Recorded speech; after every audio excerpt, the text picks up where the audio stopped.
Comitê de Política Monetária do Banco Central mantém a taxa básica de juros em, vamos ver se você acertou, em 15% ao ano, mas indica o início dos cortes na Selic já no mês de março. Ontem, a decisão do Copom foi unânime e já era esperada pelo mercado. A gente tem mais informações agora chegando com o Thiago Muniz. Diga, Thiago. O Copom cita o ambiente externo incerto em função da conjuntura nos Estados Unidos como um dos principais fatores para a manutenção da Selic. O Comitê de Política Monetária do Banco Central considera que o cenário exige cautela por parte de países emergentes, como é o caso do Brasil, num ambiente marcado por tensão geopolítica. A taxa de juros foi mantida em 15% ao ano, mas há a possibilidade de mudanças no horizonte. O Copom diz que, se confirmando o cenário esperado, pode iniciar a flexibilização da política monetária na próxima reunião. O encontro está marcado para os dias 17 e 18 de março. O ex-secretário de Política Econômica do Ministério da Fazenda, José Roberto Mendonça de Barros, conversou com a repórter Júlia Castelo. Ele considera esta sinalização do comitê uma certa surpresa.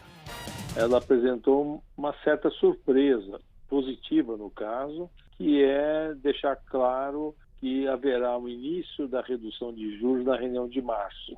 Isso não é usual, não tinha acontecido, que a gente tenha, e por isso que ele vai baixar o juros em março, uma expectativa que eu partilho de uma continuidade na desaceleração da inflação.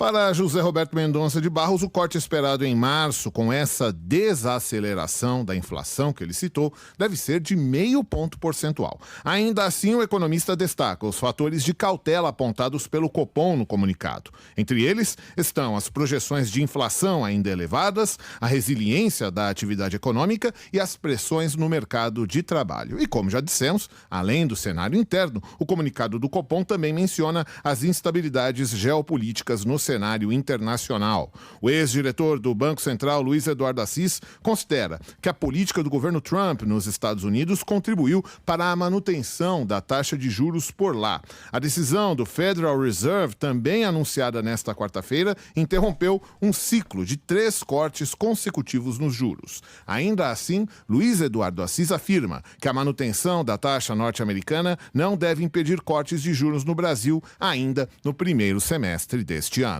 A gente está vivendo um momento histórico de uma profunda transformação na geopolítica internacional, por conta da política do presidente Trump. E um dos resultados dessa política imprevisível é que o dólar lentamente deixa de ser um porto seguro. Então, em todas as crises nas últimas décadas, o dólar sempre foi visto como um porto seguro, agora já não é mais assim. O fato é que o dólar vem se desvalorizando perante as moedas internacionais. Isso facilita muito a nossa vida.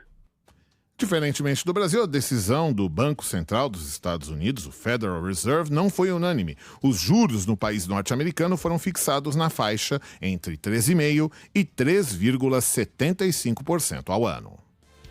Para o economista-chefe do Banco BV, Roberto Padovani, não se pode esperar um movimento muito brusco do Banco Central, não. O processo de redução da Selic, segundo ele, será lento. Mesmo sinalizando o corte de juros, esse é um Banco Central ainda preocupado com o fato da inflação não estar se aproximando de 3%, que é a meta dele, e, portanto, a comunicação também sugere que ele vai iniciar esse processo de corte de juros no ritmo lento. A gente aqui no Banco PV imagina alguma coisa na casa de 0,25 ponto percentual. Então, boas e más notícias. Finalmente o Banco Central começa a cortar juros, mas ainda assim de maneira muito cautelosa. Na avaliação do economista Paulo Rabelo de Castro, a dose do remédio está alta demais e a abordagem feita pelo Banco Central é falha. O Banco Central tem um modelo de aplicar esse TACAP que também exige cuidados. Eu vou dar só um exemplo. Ano passado, o custo da energia, que é um preço administrado, enquanto a inflação dava 4,2% de variação, a energia elétrica variou mais de 3 vezes a média da variação dos demais preços. Se o Banco Central quer acompanhar uma inflação, em princípio teria que ser a inflação dos preços livres, daqueles que não dependem de administração por parte e de decisão por parte do próprio governo. Pois é, e a taxa de juros no Brasil, com incríveis 15% ao ano, é atualmente a segunda maior do mundo, só perde para a Rússia.